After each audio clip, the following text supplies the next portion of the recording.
আসসালামু আলাইকুম ভিউয়ার্স, কেমন আছেন আপনারা সবাই?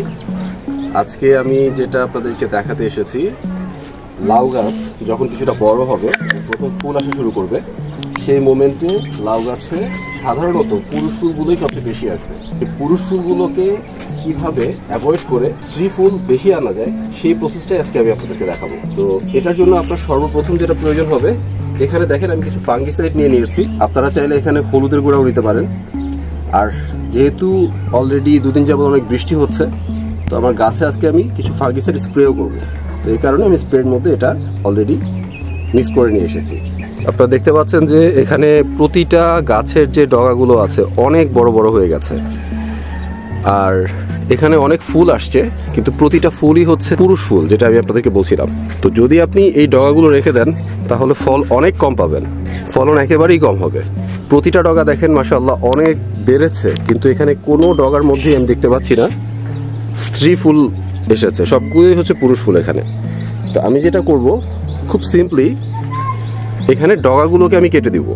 ডগাগুলো কেটে দিলে যেটা হবে, প্রতিটা বাঞ্চ থেকে দেখেন এখানে শাখা বেরোচ্ছে, এখানে শাখা বেরোচ্ছে, এখানেও শাখা বেরোচ্ছে, প্রতিটা বাঞ্চ থেকে শাখা বেরোবে আরও, এবং সেই শাখাগুলোর মধ্যেই স্ত্রী ফুল আসা শুরু করবে। তো যেহেতু আমার এখানে মাচাটা কিছুটা ছোট, আমার এত বড় ডগার কোনো প্রয়োজন নাই, তো আমি এখান থেকে ডগাগুলো কেটে দিব। ডগা কাটার সময় অবশ্যই ধারালো কিছু ব্যবহার করবেন, আর ডগা যখন কাটবেন তখন অবশ্যই খেয়াল রাখবেন যে এখানে যে সাইডটা আছে একদম গোড়া থেকে কাটবেন না, কারণ কিছু পরিমাণ লাউ গাছ কাটার পর সে কিছুটা শুকিয়ে যাবে। তো শুকিয়ে গেলে যদি এতটুকু পর্যন্ত আসে তাহলে এই ডগাটার কোনো ক্ষতি হবে না। সবচেয়ে ভালো হয় যদি মাঝখান থেকে কেটে দেন। খুবই সিম্পল, জাস্ট কেটে দিবেন। এইটা হচ্ছে একটা এক্সট্রা ডগা বেরোচ্ছে, দেখি এই ডগাটা থেকে কেমন ফুলগুলো আসে।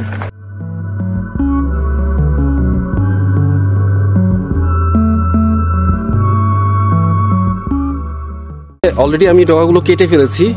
আপনাদেরকে প্রথমে যেটা দেখিয়েছিলাম যে এখানে কিছুটা ফাঙ্গিসাইড আমি নিয়ে এসেছি, আপনারা চাইলে এখানে হলুদের গুঁড়াও রাখতে পারেন। তো এখানে আমি যেটা করবো যে ফাঙ্গিসাইডগুলো এই মাথায় লাগিয়ে দিব। ফাঙ্গিসাইডগুলো এই মাথায় লাগিয়ে দিলে যেটা হবে যে এই গাছটার মধ্যে কোনো ধরনের কোনো ফাঙ্গাসের অ্যাটাক হওয়ার সম্ভাবনা একদমই কমে যাবে। আপনি চাইলে বাসায় গুঁড়া হলুদ যে আছে, গুঁড়া হলুদও ব্যবহার করতে পারেন, অলমোস্ট একই কাজ করবে। আমার কাছে ফাঙ্গিসাইড ছিল, এই কারণেই আর কি আমি ফাঙ্গিসাইডটা দিচ্ছি, তাহলে সাধারণত আমি গুঁড়া হলুদই ব্যবহার করি। এখানে একটা কেটেছিলাম, সেটা হচ্ছে ফাঙ্গিসাইড দিয়ে দিয়েছি। তো ফাঙ্গিসাইড দিয়ে দেওয়ার কারণে এখানে আমার রিস্ক ফ্যাক্টর অনেক কমে যাবে।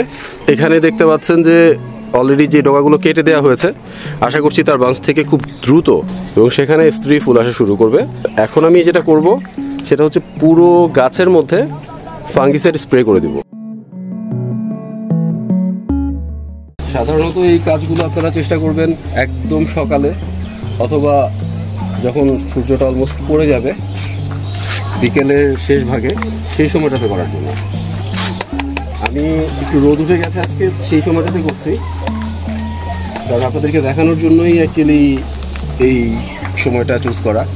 সাধারণত যেটা দেখা যায় যে আমি যদি একদম ভোরবেলা এই শ্যুটটা করতাম তাহলে ভালো লাইট আমি পেতাম না, যেটাতে আমি আপনাদেরকে ভালো বোঝাতে পারতাম না।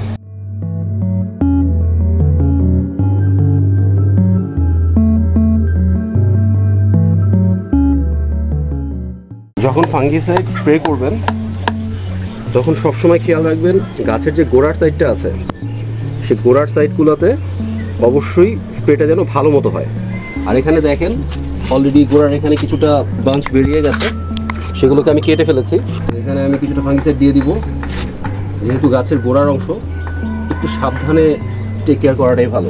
দেখতে পেলেন যে আমি কিভাবে হচ্ছে গাছের আগাগুলো কেটে দিলাম, এবং তারপর আমি কোন কোন স্টেপগুলো নিলাম যাতে গাছটা সুস্থ থাকে।